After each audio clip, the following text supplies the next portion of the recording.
Hi everyone. మీకు మటన్‌తో బిర్యానీ చేస్తే నచ్చుతుందా? లేకుంటే పలావ్ చేస్తే నచ్చుతుందా?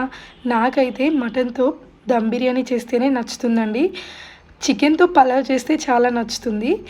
అయితే ఇక్కడ ప్రాసెస్‌లోకొచ్చేసరికి నీట్‌గా మ్యారినేట్ చేసుకోవాలండి మటను. ఈ మ్యారినేషన్ కోసం పెరుగు, అల్లం వెల్లుల్లి పేస్ట్, ఉప్పు, కారం, మసాలా, ఫ్రైడ్ ఆనియన్స్, పుదీనా ఇంకా కొత్తిమీర ఇవన్నీ యాడ్ చేసి మటన్‌కి నీట్‌గా మసాజ్ చేయాలండి. చేసినాక స్పైస్ వాటర్‌లో మరిగిన ఈ బియ్యాన్ని తీసుకొచ్చి ఇది ఒక 60% కుక్ అవ్వాలి. ఈ 60% కుక్ అయిన ఈ రైస్‌ని తీసుకొచ్చి మ్యారినేట్ చేసుకొని కాసేపు ఉడికించిన మటన్ మీద ఆ రైస్‌ని వేసేసి నీట్‌గా దానిపైన ఫ్రైడ్ ఆనియన్స్, కొంచెం కలర్ కోసం నేను ఇక్కడ కుంకుమ పువ్వు యాడ్ చేసుకున్నాను.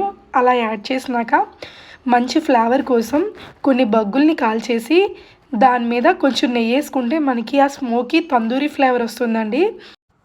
మనం బిర్యానీ ఎసెన్స్లు గట్రా యాడ్ చేయం కాబట్టి ఇలా తందూరి స్మోకీ ఫ్లేవర్ యాడ్ చేసుకుంటే మనకి చాలా ఫ్లేవర్ఫుల్గా ఉంటుందండి ఈ biryani. Please consider subscribing my channel.